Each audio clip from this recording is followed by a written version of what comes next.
Hello viewers. आज हम आपको 2024 की science fiction film kingdom of planet of apps की कहानी सुनाएंगे।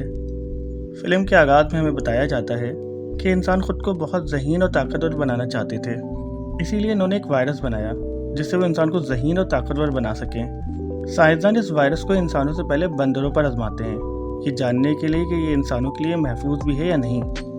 लेकिन फिर हम देखते हैं कि एक दिन तजुर्बे के दौरान एक बंदा कंट्रोल से बाहर हो जाता है। जिस मशीन से ये किया जा रहा था वो मशीन टूट जाती है और वायरस हर जगह फैल जाता है। और फिर हम देखते हैं कि ये वायरस दुनिया में बहुत तेज़ी से फैलता है और इंसान इससे बहुत बुरी तरीके से मुतासर हो जाते हैं।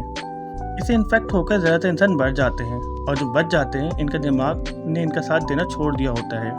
इनमें सोचने समझने की सलाहियत ख़त्म हो जाती है और वो जानवरों की तरह रहने लगते हैं। दूसरी तरफ हम देखते हैं कि बंदरों पर इसका बहुत अच्छा असर होता है और वो इंसानों की तरह ज़हीन हो जाते हैं और सोचने समझने लगते हैं।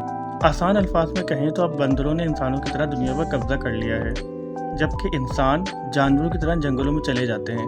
वो ना बोल सकते हैं, ना सोच सकते हैं, ना समझ सकते हैं।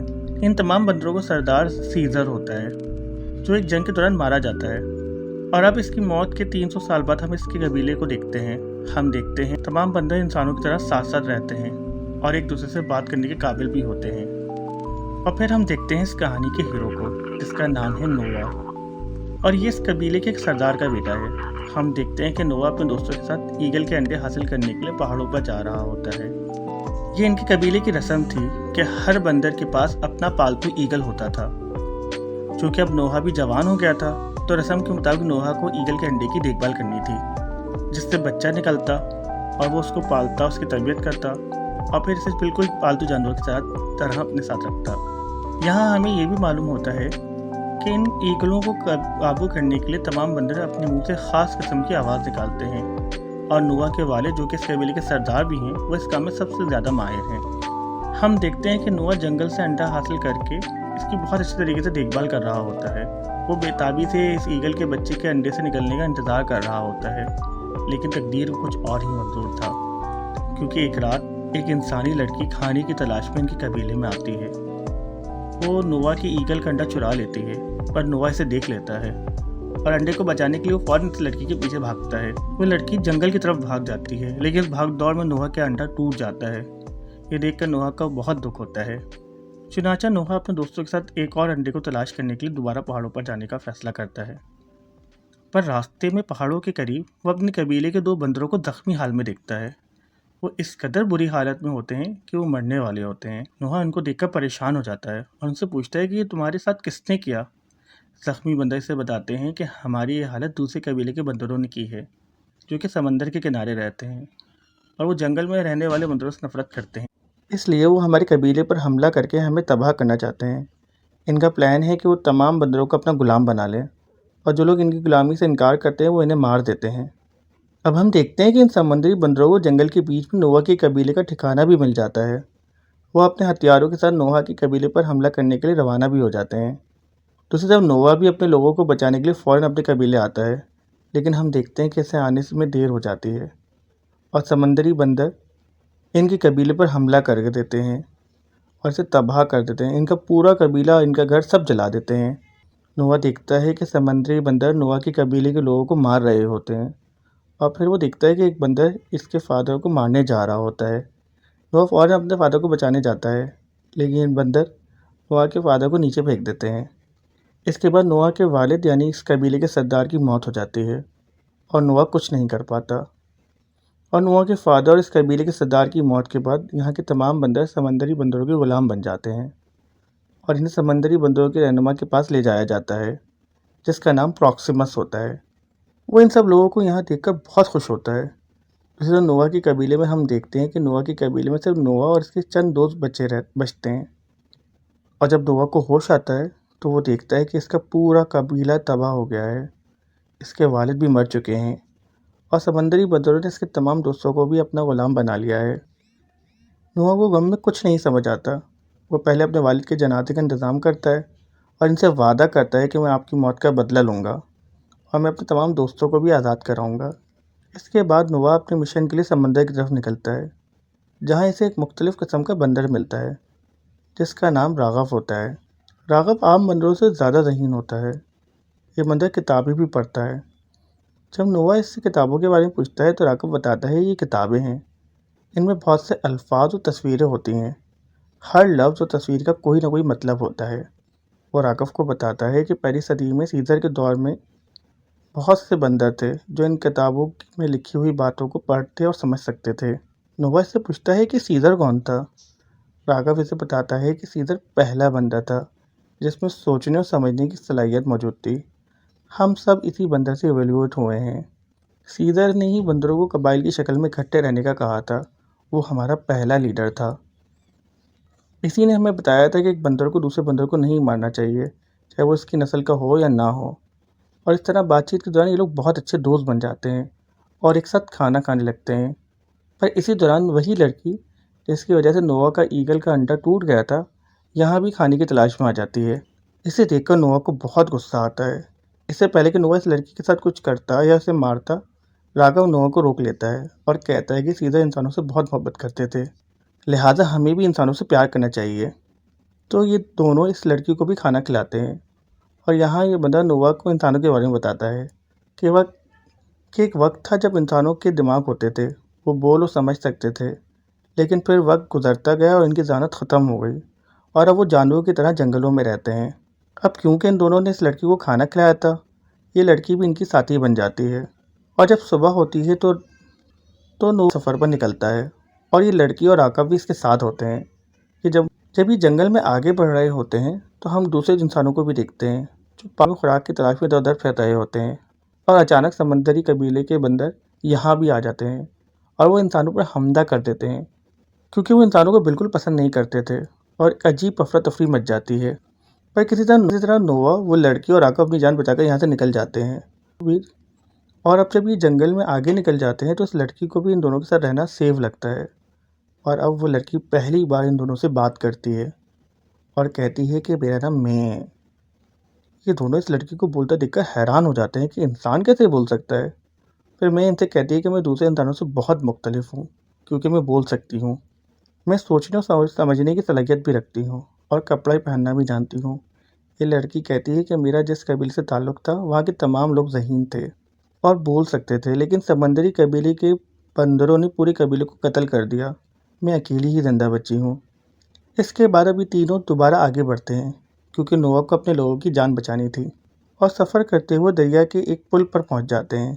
ये जगह समंदरी बंदरों के कबीले के इलाके में आती थी, लिहाजा यहाँ के सिक्योरिटी गार्ड इन पर हमला कर देते हैं। इनसे बचने के लिए तीनों इन बंदरों से लड़ते हैं। लड़ाई के दौरान राघव पानी में गिरकर बह जाता है और सिक्योरिटी गार्ड नोवा और मे को अपना कैदी बना लेते हैं।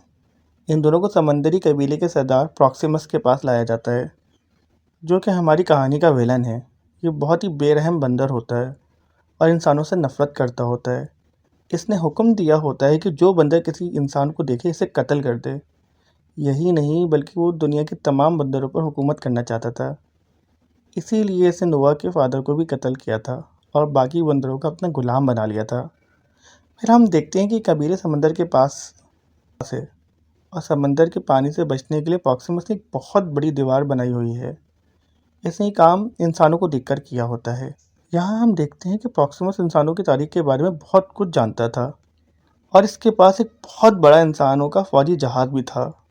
इस जहाज़ में एक बंकर था जिसमें फौजी हथियार थे। इस बंकर का दरवाज़ा बंद था। इस बंकर को खोलने के लिए प्रॉक्सिमस ने अपने बहुत से बंदरों को काम पर लगाया हुआ था, लेकिन हर रोज़ कोशिश करने के बावजूद वो ये दरवाज़ा नहीं खोल सके थे। लेकिन प्रॉक्सिमस को यकीन था कि एक ना एक दिन वो इस बंकर का दरवाज़ा खोल लेगा और इसमें मौजूद तमाम हथियार उसे मिल जाएंगे और इन हथियारों से वो सबसे पहले इंसानों को मारेगा और तमाम गुलामों का। अब सवाल ये था कि प्रॉक्सिमस को इंसानों से इतनी नफरत क्यों थी। तो हमें पता चलता है कि प्रॉक्सिमस जानता था कि माजी में इंसान बंदरों को कुछ नहीं समझते थे। वो इन्हें या तो चिड़ियाघर में या अपना पालतू जानवर या गुलाम बनाकर रखते थे। वो डरता था कि अगर इंसानों को दोबारा सोचने समझने की सलाहियत आ गई तो वो दोबारा से हमें अपना गुलाम बना लेंगे। लिहाजा आम इंसानों को मार डालना चाहता था। अब हम देखते हैं कि नोवा को भी गुलाम बना लिया गया है और कैद में नोवा अपने कबीले के बहुत से लोगों से मिलता है। इसके लोग इसे प्रॉक्सिमस के तमाम मंसूबों के बारे में बताते हैं। कि वो कैसे इंसानों को मारना चाहता है और बाकी बंदरों को अपना गुलाम बनाना चाहता है। नोआ को भी इंसानों की बहुत फिक्र थी, लेकिन वो अपने कबीले के बंदरों को प्रॉक्सिमस की गुलामी से बचाना चाहता था। इसे प्रॉक्सिमस के बंदर के इसे बारे में भी पता चल जाता है, जिसमें बहुत से हथियार थे। और अब नोआ कुछ सोचते हुए मे के पास जाता है। मे भी नोहा से बात करना चाहती थी। वो नोहा को बताती है कि इस जैसे तमाम इंसान बहुत कमज़ोर हो चुके हैं। वो चाहती है कि इंसान पहले की तरह बोलने के काबिल हो जाएं। वो बताती है कि प्रॉक्सिमस के बंकर में एक किताब है जिससे इंसानों को दोबारा बोलना सकेंगे। उसे बस वो किताब चाहिए। लेकिन यहाँ नोआ कहता है कि मैं बंकर को तबाह करना चाहता हूँ ताकि मैं अपने कबीले को बचा सकूँ। वो कहता है कि अगर बंकर तबाह हो गया तो फिर प्रॉक्सिमस की सारी ताकत और उसका सारा गुरूर ख़त्म हो जाएगा। ये सब सुनने के बाद मैं भी नोआ की मदद करने के लिए राज़ी हो जाती है। वो बंकर को तबाह करने के लिए भी तैयार होती है, लेकिन इसकी एक शर्त थी कि वो पहले बंकर को खोलेगी, उसके अंदर से वो किताब निकालेगी, उसके बाद नोआ उसको तबाह कर दे। नोआ भी मान जाता है और फिर ये लोग एक प्लान बनाते हैं कि वो एक बम बनाएंगे और उससे समंदर के सामने खड़ी दीवार जिससे समंदर का पानी रुका हुआ है इसको तबाह कर देंगे, जिससे समंदर का पानी इनके इलाके में आ जाएगा। इसके बाद वो मई को ये किताब दे देंगे और फिर वो बंकर को भी तबाह कर देंगे। लेकिन मुख्तलिफ था। वो पहले नोवा के वो पहले नोवा के दोस्तों के साथ बंकर जाती है और इस किताब को हासिल कर लेती है। इस दौरान वो किताब को ढूंढ रहे होते हैं, बंदरों को एक और किताब मिलती है जिसमें वो देखते हैं कि किस तरह इंसान बंदरों को माजी में कैद करके रखते थे।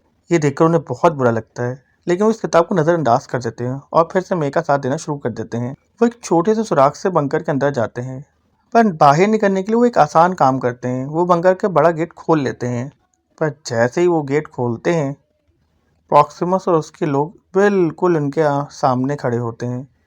वो इनको बंकर से बाहर प्रॉक्सिमस समझ जाता है कि ये लोग इसके खिलाफ कोई प्लान बना रहे हैं और इन्होंने ज़रूर इसकी ज़रूरत की चीज़ें बंकर से निकाल ली होंगी।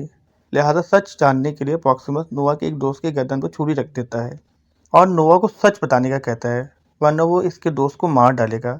इससे पहले कि वो बंदर नोआ के साथी को नुकसान पहुंचाता, मई इस बंदर को गोली मार देती है, जिससे लिए बंदर को मारने के लिए मैंने प्रॉक्सिमस बहुत मुतासर होता है। वो मे के साथ एक मुआहदा करता है कि वो मे और इसके दोस्तों को जाने देगा, लेकिन इसके बदले में ये लोग सारे हथियार प्रॉक्सिमस को दे देंगे।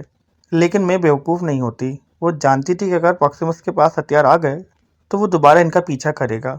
वो इसे किसी भी कीमत पर ये तमाम हथियार देना नहीं चाहती थी, पर प्रॉक्सिमस के बिल्कुल पीछे था। इससे पहले कि वो इन लोगों का नुकसान पहुंचाता, मैं नोआ और उसके दोस्त के बनाए हुए बम को दीवार के नीचे रख देती है, जिससे इन्होंने समुद्री पानी को कबीले में दाखिल होने से रोक रखा था। और जैसे ही बम फटता है दीवार टूट जाती है और समंदरी पानी तेजी से इनके इलाके में दाखिल हो जाता है और तमाम बंदरों को अपने साथ बहा लेता है।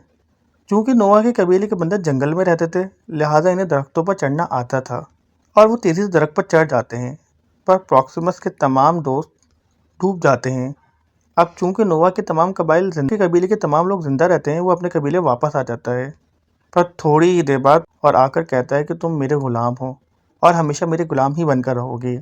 ये सुनकर नोहा को गुस्सा आ जाता है और वो गुस्से में अपने मुंह से एक आवाज़ निकालता है, जिसे सुनकर तमाम पालतू अकाब और जैसे ही वो इशारा करता है वो प्रॉक्सिमस को उठा लेते हैं और उठाकर समंदर में फेंक देते हैं और आखिरकार ये लोग प्रॉक्सिमस से छुटकारा हासिल कर लेते हैं। फिर हम देखते हैं कि नोआ और उसके दोस्त दोबारा से अपना घर बनाते हैं और पहले की तरह पुरअमन ज़िंदगी गुजारना शुरू कर देते हैं। फिल्म के पोस्ट क्रेडिट सीन में हम मे को देखते हैं, जो नोआ से मिलने आई थी। नोआ नाराज़ होता है क्योंकि मे ने उसे धोखा दिया था। जो बम इन्होंने बंकर को तबाह करने के लिए बनाया था, मैंने उससे दीवार को तोड़ने के लिए इस्तेमाल किया था और इस धोखे से नोआ ने सबक सीखा था कि वो इंसानों पर कभी भरोसा नहीं करेगा और वो अपने लोगों को तैयार करेगा कि वो दोबारा, ताकि वो फिर कभी किसी की कैदी न बन सकें। जबकि दूसरी तरफ हम देखते हैं कि इंसान भी अपनी तदबीरों में मसरूफ़ होते हैं। मैंने बंकर से जो किताब उठाई थी वो किसी ज़बान की किताब नहीं थी, बल्कि सैटेलाइट तैयार करने, से चलाने और ठीक करने की किताब थी। और यहाँ हम देखते हैं कि मई जैसे अक्लमंद लोग अब भी जिंदा हैं और वो ख़ुद को ताकतवर बनाने के लिए अपने जैसे लोगों से रब्ता करने के लिए सैटेलाइट ठीक कर रहे हैं। और जब मई को ये किताब मिल जाती है तो वो सैटेलाइट को भी ठीक कर लेते हैं और दूसरे लोगों से रब्ता करते हैं। जैसे ही इन लोगों का दूसरे लोगों से रब्ता होता है, हम देखते हैं दुनिया में अभी भी बहुत सारे लोग जिंदा हैं जो सोचने और समझने की सलाहियत रखते हैं, फैसला करते हैं ताकि बंदरों की गुलामी से निजात मिल सके। और यहाँ इस फिल्म का अख्तिताम होता है। अगर आपको ये मूवी पसंद आई